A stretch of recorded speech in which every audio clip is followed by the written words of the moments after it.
Oh hai, kembali lagi dengan saya Trendra Gunawan, dan di sini saya ingin membahas tentang tugas saya untuk minggu ketiga ini, yakni membahas tentang Bitcoin.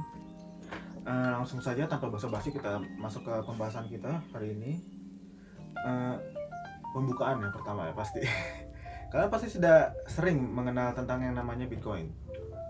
Bitcoin ini adalah salah satu mata uang digital yang sangat populer saat ini. Meski populer, namun masih banyak orang yang masih belum mengenal, apalagi orang-orang yang berumur 30 tahun ke atas, pasti mereka akan sangat awam sangat asing sekali dengan istilah Bitcoin ini. Dan inilah informasi selengkapnya seputar Bitcoin. Langkah pertama dalam mengenal apa itu Bitcoin, mungkin kita bisa mulai dari memahami pengertiannya itu sendiri. Pada dasarnya, Bitcoin adalah sebuah mata uang digital atau cryptocurrency, itu bahasa Inggrisnya. Koin ini mulai muncul pada tahun 2009 dan ini dicetuskan atau diciptakan oleh orang yang dengan nama samaran Satoshi Nakamoto. Sebagai mata uang yang digital, penggunaan mata uang ini tidak menggunakan pihak ketiga atau tanpa perantara sama sekali. Jadi antara satu dan objek A dan objek B tidak ada namanya perantara sama sekali di situ. Jadi dalam prakteknya Bitcoin akan memakai sistem yaitu peer-to-peer yang tadi saya bilang. Menggunakan sistem ini, Bitcoin tidak memiliki sistem penyimpanan dan juga administrator. Tidak heran jika banyak yang menyebut Bitcoin ini memiliki sistem yang terdesentralisasi atau tidak terpusat di dalam satu titik saja. Selain itu, Bitcoin juga berbeda dengan mata uang lainnya, di mana mata uang tersebut bergantung pada satu penerbit atau satu poin. Sebaliknya, Bitcoin memiliki sebuah database dan database inilah yang memiliki distribusi yang menyebar ke berbagai node sebuah jaringan P2P, peer-to-peer, yang nantinya terhubung dengan jurnal transaksi. Setelah muncul di tahun 2009 ini, popularitas dari Bitcoin tersebut dan harganya terus meroket atau terus meningkat. Di 2022 ini mungkin agak menurun, tapi beberapa tahun sebelumnya nilai dari Bitcoin ini sangat tinggi sekali. Pada tahun 2017 saja yang lalu, Bitcoin berhasil mencapai harga ratusan juta rupiah. Bahkan sampai saat ini, harga Bitcoin masih, biarpun masih sudah turun, dia masih berada di kisaran 800 juta rupiah atau hampir 900 juta untuk satu Bitcoin itu tersebut. Sangatlah luar biasa sekali kan. Dengan harga yang tinggi ini, maka tidak heran jika Bitcoin menjelma sebagai sebuah instrumen investasi yang populer. Penyimpanan Bitcoin juga tidak sama dengan uang biasanya, yang penyimpanannya adalah di bank, sedangkan Bitcoin yang kalian miliki nantinya akan tersimpan dalam komputer dan memiliki format file wallet. Kalian juga bisa menyimpan Bitcoin dalam wallet pihak ketiga. Jadi misalnya bisa kalian bawa di semacam flash disk gitu loh hitungannya.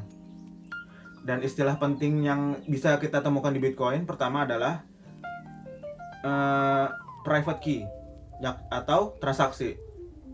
Ketika menjalankan sebuah transaksi Bitcoin, maka hal yang harus kalian miliki adalah sebuah wallet Bitcoin yang sudah memiliki private key, kayak semacam password lah hitungannya.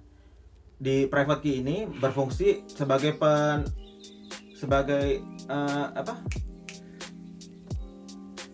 bukti kalian itu adalah yang melakukan transaksi tersebut, yakni merupakan kode yang nantinya akan berperan untuk mengaktifkan algoritma di dalam deskripsi dan enkripsi Bitcoin.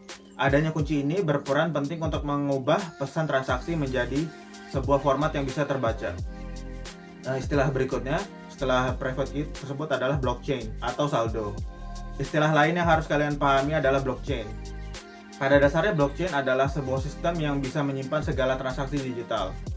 Blockchain ini akan menyimpan sebuah transaksi dan akan menyimpannya dalam database publik, akan menyimpannya dalam database publik atau ledger, bisa disebut saja sebagai ledger. Karena berperan penting dalam penyimpanan Bitcoin, tidak heran jika pergerakan Bitcoin serta mata uang kripto lain sekaligus cara kerja Bitcoin akan sangat terpengaruh oleh blockchain itu sendiri. Blockchain juga lah yang akan bertugas untuk memvalidasi sebuah transaksi yang terjadi dan menyimpannya. Di dalam informasi yang tersimpan itu terdapat informasi penting seperti tanggal, jumlah dolar, waktu, kode unik transaksi, dan juga hal yang nama-nama kalian seperti tersebut. Setiap blockchain yang bisa menyimpan ratusan unit transaksi untuk memiliki kode unik tersendiri. Nantinya berbagai blok ini akan terikat satu dengan yang lain sehingga membentuk blockchain. Setiap harinya akan ada ribuan bahkan ratusan ribu komputer di seluruh dunia yang bersaing dalam membentuk blockchain dan berusaha untuk memecahkan algoritma yang rumit. Apabila berhasil memecahkan algoritma itu, maka penambang akan mendapatkan hadiah. Dan poin berikutnya inilah yang akan berhubungan dengan pernyataan yang sebelumnya ini, yakni istilah penting ketiga, yakni mining atau menambang Bitcoin. Untuk mengenal apa itu Bitcoin, hal yang tidak lepas dari istilah tersebut adalah kegiatan mining atau menambang Bitcoin itu sendiri. Maksud dari kegiatan menambang Bitcoin ini adalah kegiatan untuk menambahkan sebuah blok baru yang ada di dalam jaringan. Nantinya setiap penambang atau miner harus berusaha untuk menemukan 64 digit angka atau hash. Digit angka inilah yang bisa penambang gunakan untuk membuat sebuah blok baru. Jika ada penambang yang berhasil menambahkan blok baru di jaringan blockchain ini, maka nantinya akan mendapatkan hadiah. Lalu apa bentuk hadiahnya? Hadiah itu adalah berupa Bitcoin atau BTC yang bisa penambang simpan. Dari sinilah keuntungan berasal untuk penambang Bitcoin. Walaupun terlihat mudah, namun agar bisa mendapatkan 64 digit angka ini bukanlah hal yang mudah. Jadi memang butuh banyak sekali persiapan dan sistem komputasi yang kuat untuk melakukan penambangan Bitcoin. Istilah penting berikutnya adalah 4, yakni wallet atau dompet Bitcoin, di mana konsepnya sama seperti dompet yang kita miliki untuk menyimpan duit juga pastinya. Bedanya dompet Bitcoin ini digunakan untuk menyimpan Bitcoin berbentuk sebagai software yang nantinya bisa kalian gunakan untuk menerima atau maupun mengirim berbagai token kripto di dalam blockchain. Setelah kita memahami istilah-istilahnya, kita akan memasuki tentang pembahasan bagaimana cara mendapatkan Bitcoin.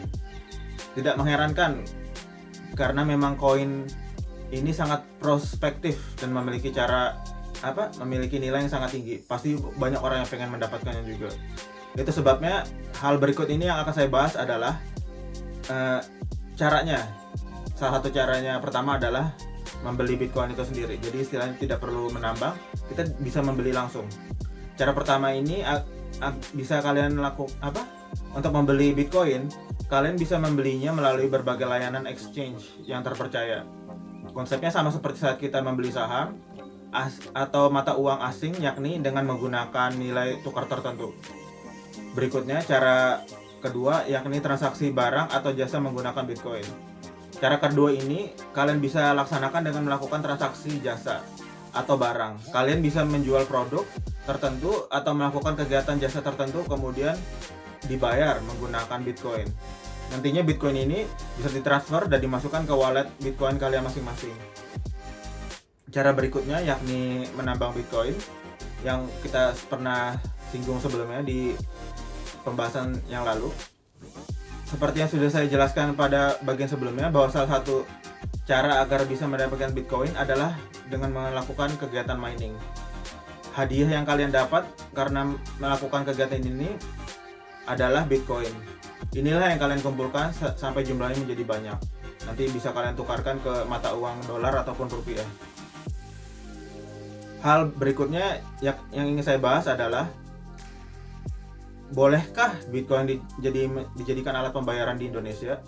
Meski sudah legal dan bisa kalian perjualbelikan, bukan berarti Bitcoin bisa kalian pakai sebagai alat pembayaran. Pasti juga banyak peraturan-peraturan dari pemerintah yang tampilkan di undang-undang ITE, seperti istilahnya apakah Bitcoin ini bisa digunakan, tapi memang legal, tapi tidak bisa digunakan untuk sebagai alat tukar. Hanya bisa kita simpan dan bisa kita transferkan, tapi tidak bisa digunakan sebagai alat pembelian.